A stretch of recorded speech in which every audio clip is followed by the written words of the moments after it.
Hello, അസ്സലാമു അലൈക്കും. ഇന്നൊരു സിമ്പിൾ മൊഹിത്തോ റെസിപ്പിയാണ് കേട്ടോ. മഴ ആയതുകൊണ്ട് തന്നെ ഫ്രൂട്ട്സിനൊന്നും പഴയ പോലത്തെ ചിലവൊന്നും ഇല്ലാത്തതുകൊണ്ട് ഫ്രൂട്ട്സ് ബാസ്ക്കറ്റ് ഇങ്ങനെ നിറഞ്ഞിരിക്കാണ്. ഫ്രൂട്ട്സ് ബാസ്ക്കറ്റ് ഒക്കെ ഇങ്ങനെ നോക്കുമ്പോൾ കാണാൻ നല്ല ഭംഗിയുണ്ടെങ്കിലും കുറെ അങ്ങനെ വെച്ചാൽ വെറുതെ കിടന്നു പോവല്ലേ. അപ്പൊ അങ്ങനെ നോക്കിയപ്പോൾ അതിലൊരാൾ മാത്രം ഇങ്ങനെ ഒറ്റപ്പെട്ടിരിക്കുന്നുണ്ട്.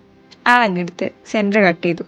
ഡ്രാഗൺ ഫ്രൂട്ടിന്റെ സെന്റർ കട്ട് ചെയ്ത പിന്നെ ഞാൻ കുറെ നേരം അതന്നെ നോക്കി നിൽക്കട്ടോ. കാരണം എന്തോ ഒരു ഭംഗിയ ഡ്രാഗനെ കാണാൻ, ഒരു നാച്ചുറൽ ബ്യൂട്ടി എന്നൊക്കെ പറയാല്ലേ. അങ്ങനെ കുറച്ചു നേരമൊക്കെ നോക്കി നിന്നിട്ട് പിന്നെ അത് ചെറിയ ചെറിയ പീസാക്കി കട്ട് ചെയ്തെടുത്തു കേട്ടോ. ഒരു ഗ്ലാസ് ജാർ എടുത്ത് കട്ട് ചെയ്ത ഡ്രാഗൺ ഫ്രൂട്ട് ഇട്ടിട്ട് നല്ലോണം ഒന്ന് കുത്തിയെടുത്തു. അതൊക്കെ ഒരു ചെറിയ പീസ് നാരങ്ങ സ്ക്വീസ് ചെയ്ത് കൊടുത്തിട്ട് കുറച്ച് മിന്റ് ലീവ്സ് ഇട്ടിട്ട് ഒന്നുകൂടി കുത്തിയെടുത്തു കേട്ടോ. പിന്നെ സിമ്പിളാണ്, ഒരു സ്പ്രൈറ്റ് എടുത്ത് പൊട്ടിച്ചൊഴിച്ചു.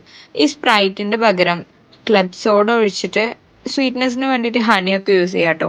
അപ്പൊ ഞാനിവിടെ സ്പ്രൈറ്റ് ഒഴിച്ചിട്ട് ഒരു ഹാഫ് ഫില്ലായപ്പോൾ കുറച്ച് ചെറുതായി കട്ട് ചെയ്ത ഡ്രാഗൺ കൂടി ഇട്ട് കൊടുത്തിട്ട് ബാക്കിയോടെ ഫില്ല് ചെയ്തെടുക്കുന്നുണ്ട്. അപ്പോൾ ഇത്ര ഉള്ളൂ കേട്ടോ, ഒരു സിമ്പിൾ റെസിപ്പിയാണ്. ഇനി നമുക്ക് ഇതൊന്ന് ടേസ്റ്റ് ചെയ്യാൻ ഇവിടെ ഒരാളുണ്ട്, നമുക്ക് ടേസ്റ്റ് ചെയ്യാൻ കൊടുക്കാല്ലേ.